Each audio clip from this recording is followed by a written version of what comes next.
Let's face it, kids love Lego. But for mums and dads, Lego mess can be a real pain. And I don't mean when you step on that sharp Lego brick left lying on the floor, or when the kids can't find or lose that special little part they're looking for, or that telltale rattling noise of an expensive Lego part disappearing up the ends of the vacuum cleaner.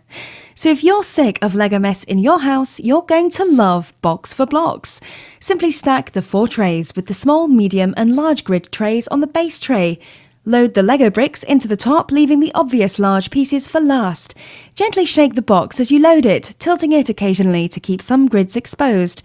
The Lego pieces pass through the grids and end up in a tray with similar sized pieces, with all those hard to find little bits and pieces in the bottom tray, eliminating the need to tip the Lego all over the floor, which of course means no more mess and no more lost pieces.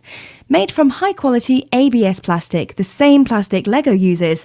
When assembled with the 4 trays and the lid, the Box4BLOX forms a colourful 10¼ inch cube that holds approximately 1,600 Lego bricks.